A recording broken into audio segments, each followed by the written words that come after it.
Hello dear student, कैसे हो? बढ़िया हो सभी। आज हम यहाँ पे नेम रिएक्शन के बारे में पढ़ेंगे। और नेम रिएक्शन में जो आप सबसे पहले जो पहली नेम रिएक्शन यहाँ पे देख रहे हैं वो हमारी कौन सी है? ये है हमारी एल्डोल संगनन। ठीक है ना?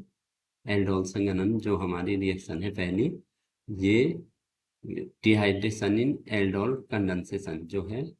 एल्डोल संगठन का उत्पाद जो होता है बीटा हाइड्रोक्सी एल्डिहाइड होता है, उसे एल्डोल कहते हैं। और जब इस एल्डोल को गर्म किया जाता है तो अभिक्रिया के मिश्रण को, तो उसमें जल का एक अणु निकल जाता है।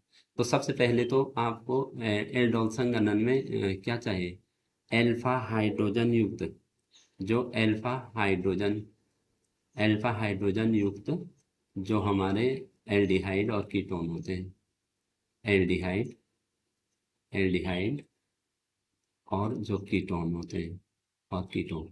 पहली बात यह है, जो हमारे एल्डोल संघनन और जो कैनिजारो है उनमें यही अंतर है। इसमें एल्फा हाइड्रोजन युक्त होना चाहिए, इसमें एल्फा हाइड्रोजन होनी चाहिए। एल्फा हाइड्रोजन होगी तभी ये रिएक्शन होगी, इसलिए ये फॉर्मल्डिहाइड में ये रिएक्शन नहीं होगी। समझ रहे ना? ये रिएक्शन हमारी होगी ऐसे एल्डिहाइड या कीटोन जिनमें क्या होता है, एल्फा हाइड्रोजन युक्त होते हैं। ठीक है ना? तो ये हमें क्या उत्पाद देते हैं? ये हमें देते हैं बीटा हाइड्रोक्सी एल्डिहाइड। या आप कीटोन की करा रहे हैं तो बीटा हाइड्रोक्सी कीटोन देंगे, एल्डिहाइड या कीटोन देंगे, जिन्हों एल्डोल या कीटोन, कीटोल कहेंगे। अगर एल्डिहाइड के करा रहे हैं तो एल्डोल होगा, और कीटोन के करा रहे हैं तो कीटोल होगा। तो समझ रहे हैं ना? एल्डोल, एल्डोल में आप नाम से ही समझ रहे होंगे, इसमें एल्डिहाइड ग्रुप भी होता है, ऑल ग्रुप भी होता है, यानी अल्कोहल भी दोनों होते हैं। समझ रहे हैं? तो इसलिए इसको एल्डोल कह रहे हैं। बीटा हाइड्रोक्सी इसीलिए कह रहे हैं क्योंकि जब बड़ा ग्रुप आ जाता है, जैसे देखो CHO बड़ा ग्रुप है, CHO बड़ा ग्रुप है और OH क्या है? छोटा ग्रुप है। ठीक है? तो जब बड़ा ग्रुप आता है तो तब ये क्या हो जाता है? सब्स्टिट्यूएंट हो जाता है, ये प्रतिस्थानी हो जाता है, तो इसलिए इसको हाइड्रोक्सी कहते हैं। ठीक है? जब जब हमारा क्या हो जाएगा, एल्डिहाइड ग्रुप आएगा तो उस समय एल्कोहल ग्रुप को हम क्या कह रहेंगे? उस समय उसको हाइड्रोक्सी कहेंगे। ठीक है? और जब इसको गर्म किया जाता है उसमें एक जल का अणु निकल जाता है, जल अपघटन या निर्जलीकरण, और एक अल्फा बीटा असंतृप्त एल्डिहाइड यहाँ पे बनता है। तो सबसे पहले ये देखो, पहला चरण इसमें क्या होता है? कंडेंसेशन। तो यहाँ पे आप लेंगे तनुचार, समझ रहे? यहाँ पे हम लेते हैं तनुचार। अभी हमारी जो कैनिजारो आएगी यहाँ पे हम लेते हैं, जैसे तनु NaOH ले लिया हमने, तनु माने डाइल्यूट। ठीक है? डाइल्यूट NaOH जो एल्डोल संघनन में लेते हैं, क्योंकि कंडेंसेशन ठंडे से ही मतलब है ना उसका, तो यहाँ पे डाइल्यूट NaOH लेते हैं। ठीक है? तो आप देख रहे हैं CH3CHO और CH3CHO, इस प्रकार से ये रिएक्शन जैसे आप यहाँ पे देख रहे हैं, CH3 और CHO। ठीक है? ठीक। इधर हम कराएंगे CH3 को हम ऐसे भी लिख सकते हैं CH2 और H। ठीक है? और यहाँ भी है हमारा CHO। समझ रहे? तो ये हमारे क्या होते हैं? ये OH आपस में जुड़ जाते हैं इस प्रकार से, ये OH। ठीक है? ये कार्बन के इलेक्ट्रॉन इस पे शिफ्ट हो जाते हैं, इस पे माइनस चार्ज आ जाता है। इधर से ये हाइड्रोजन अपने इलेक्ट्रॉन इस कार्बन को देके प्लस में आ जाता है और इस पे जुड़ जाता है। तो जो हमारा प्रोडक्ट होता है वो इस तरीके से होता है, CH3 CH, और यहाँ क्या हो जाता है? चलो नीचे ही दिखाते हैं, OH, और इधर हो जाता है CH2 CHO।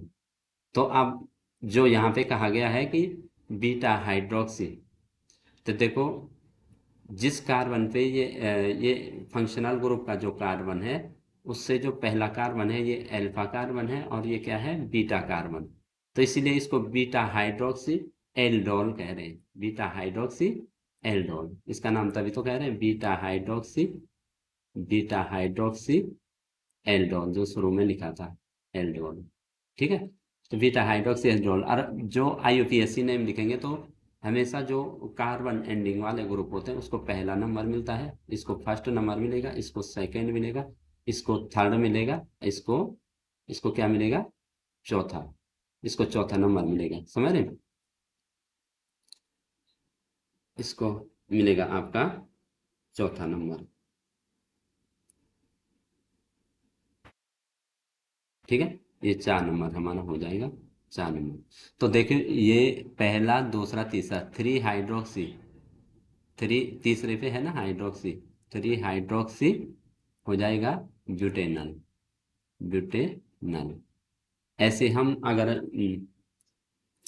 कीटोन के साथ भी कराएंगे, फिर इसके बाद इसका क्या होगा, इसका होगा जल अपघटन। यहाँ पे देखें, ये हमारा जो CH3CHOH और CH2CHO बना है, तो इसका हम जल अपघटन जब करेंगे, हाइड्रोलाइसिस करेंगे, तो हमारे को क्या बनता है, देखो यहाँ से क्या होगा, ये OH जाएगा और यहाँ से H जाएगा।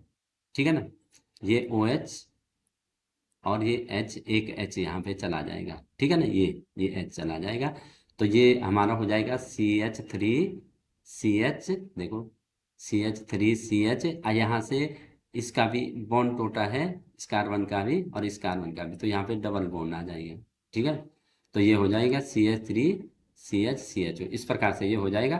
तो इसका नाम क्या हो जाएगा, देखो इस कार्बन को आप पहला नंबर देंगे, इसको आप दूसरा नंबर देंगे, इसको तीसरा देंगे, इसको चौथा देंगे। ठीक है, तो इसका नाम यहाँ पे क्या हो जाएगा, देखो 1 2 3 4 ब्यूट, देखो इसका नाम हो जाएगा IUPAC नेम ब्यूट। इन कितने पे है, 2 पे इन है, ब्यूट 2 इन, इन और 1 अल, 1 अल, या 2 इनल भी बोल सकते हैं। ठीक है, तो इस प्रकार से समझ आ गया होगा। एल्डोल संघनन के अंत में प्राय एल्फा बीटा असंतृप्त कार्बोनिल यौगिकी मुख्य उत्पाद के रूप में प्राप्त होते हैं। यही रिएक्शन आप कीटोन के साथ भी करा सकते हैं। ठीक है ना, तो यही रिएक्शन आप कीटोन के साथ भी करा सकते हैं, कीटोन के साथ भी यही रिएक्शन हो सकती है। समझ रहे, कीटोन के साथ यही रिएक्शन आप करा सकते हैं जो आपने यहाँ पे कराई, जो रिएक्शन आपने यहाँ पे कराई वो आप कीटोन के साथ भी करा सकते हैं। तो यहाँ पे देखो, कीटोन को भी लेंगे तो सेम वही रिएक्शन हो जाएगी। ठीक है, कीटोन के पास भी जो अल्फा हाइड्रोजन होता है कि नहीं, बताइए, CH3CO, C double bond O और CH3, ये CH3। ठीक है, और यहाँ जब हम इसके पास तो देखो अल्फा हाइड्रोजन, ये भी अल्फा हाइड्रोजन। ठीक है, ये भी अल्फा हाइड्रोजन, इसके पास तो 6 अल्फा हाइड्रोजन है। जो फंक्शनल ग्रुप के बगल वाले कार्बन होते हैं, अगर दोनों तरफ हैं, तो ये अल्फा अल्फा कार्बन होते हैं, और इसके पास ये अल्फा हाइड्रोजन, 6 अल्फा हाइड्रोजन है। अब जब इसके दूसरे दूसरे कीटोन से कराई जाएगी, एसीटोन से, CH3CO, और ये यहाँ तो हम CH3 रख देंगे, प्लस यहाँ पे CH2, यहाँ पे क्या करेंगे, इसको इसको लिखेंगे, ये प्लस है, प्लस, और इस वाले को लिखेंगे CH2, और इसका ये H यहाँ लगा देंगे। ठीक है, तो ये OH आपस में क्या हो जाएंगे, ये कीटोल बना देंगे। तो इस प्रकार से हमारा जो कंपाउंड होगा वो होगा CH3C डबल बॉन्ड O। ठीक है ना, तो ये CH3 यहाँ अटैच हो जाएगा, या ये देखो, ये CH2, हाँ हाँ, ये तो OH तो चला गया ना, ये यहाँ पे